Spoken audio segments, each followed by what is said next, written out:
Qu'est-ce qu'un algorithme et quelle est son importance en programmation informatique? Dans cette vidéo, je t'explique étape par étape avec des termes simples ce que sont les algorithmes. Et surtout, reste jusqu'à la fin, car nous allons traiter d'un exemple concret qui te permettra de mieux comprendre les algorithmes. Bonjour, moi c'est Lapiemo, je suis freelance développeur logiciel et sur cette chaîne, je vulgarise les concepts liés à la programmation informatique de façon simple et compréhensible par les débutants. Déjà, soyons clairs, quand je parle d'algorithme ici, je parle bien d'algorithme informatique, c'est-à-dire capable d'être exécuté par un ordinateur. Car pour définir tout simplement un algorithme, nous pouvons dire qu'un algorithme, c'est une succession d'étapes qui nous mène à un résultat. Tout ce que nous pouvons définir en termes d'étapes successives pour l'atteinte d'un objectif est un algorithme, généralement parlant.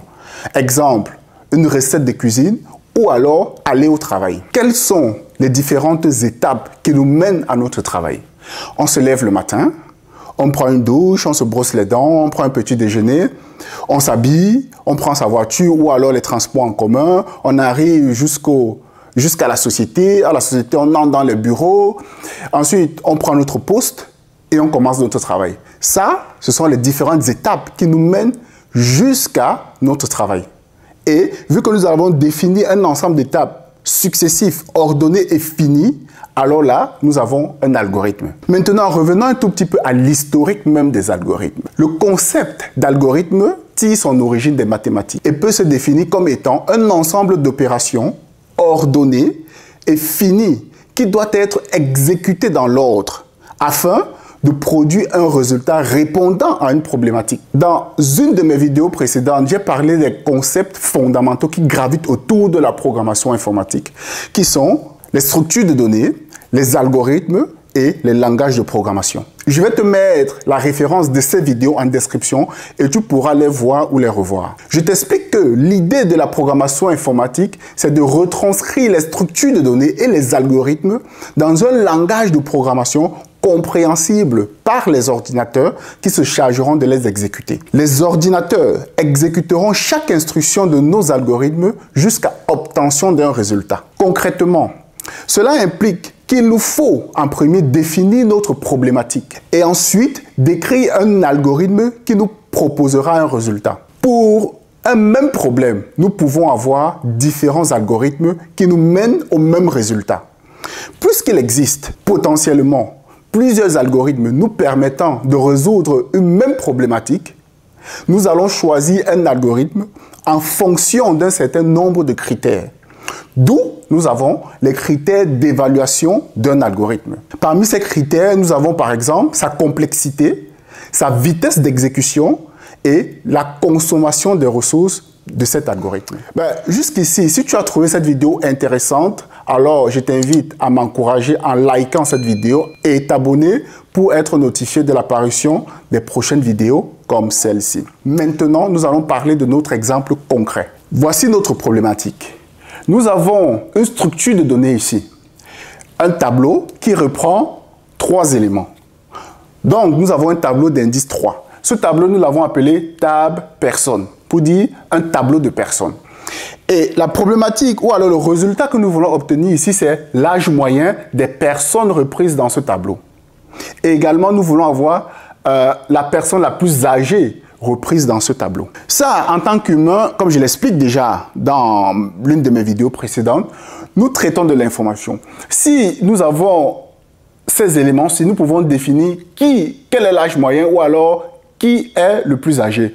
Juste en regardant, nous pouvons dire que, ok, là, c'est là, la personne la plus âgée ici. Mais les algorithmes ne pourront pas les interpréter alors comme nous. Donc, nous avons, autant pour moi, les ordinateurs dans le lapsus. Les ordinateurs ne pourront pas les interpréter comme nous. Donc, nous devons donc donner à l'ordinateur une série d'instructions qui va permettre à l'ordinateur de nous afficher l'âge moyen. Voilà notre algorithme. I égale 0, âge moyen égale 0. Tout simplement, I égale 0, ça veut dire j'affecte la valeur 0 à ma variable I. I ici, c'est pour une variable. Et déjà, juste pour préciser, ici, nous utilisons du pseudocode. Donc là, ce n'est pas un langage de programmation. Là, c'est du pseudocode. Et l'idée, c'est de pouvoir reprendre ça. Par exemple, supposons que quelqu'un est spécialiste en Python, il est spécialiste en Java, il est spécialiste en JavaScript. En lui donnant ce pseudo-code, il pourra l'implémenter dans un langage de programmation, ce que nous ferons dans une vidéo prochaine. Il pourra l'implémenter dans un langage de programmation et qui va être exécuté par un ordinateur. Donc, nous avons ici I égale 0, H moyen égale 0.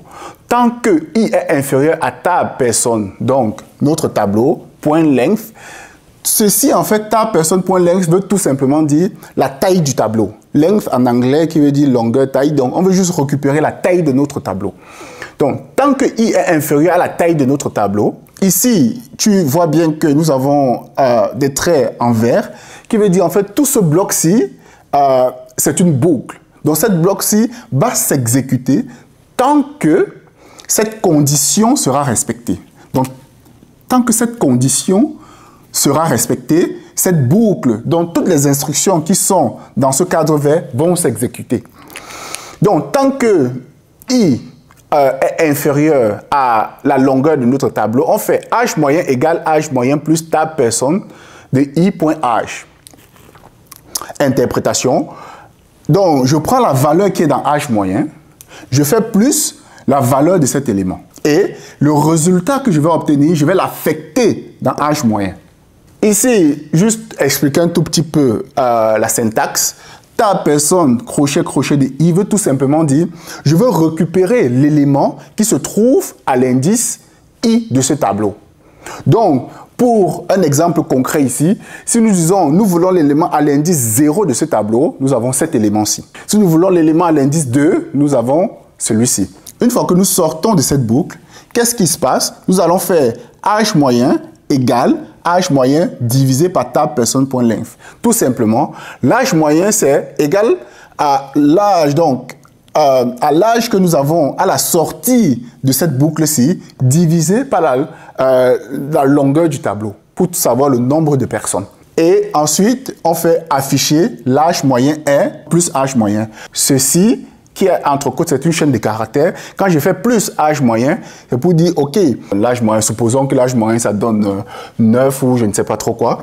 Ça va, à la fin, on aura le résultat, l'H moyen est 9. Donc, on voit très bien ici que nous avons une succession d'instructions qui va nous permettre d'avoir le résultat, un résultat à notre problème. Quel est l'âge moyen des personnes reprises dans ce tableau? Nous n'allons pas traiter de qui est le plus âgé. Nous le ferons dans une prochaine vidéo. Pour ne pas être très long, je vais arrêter ici et dans une prochaine vidéo, nous allons exécuter ces instructions étape par étape jusqu'à l'affichage du résultat. Moi, c'est Lapiemo. Merci d'avoir regardé cette vidéo et à très bientôt. Bye bye!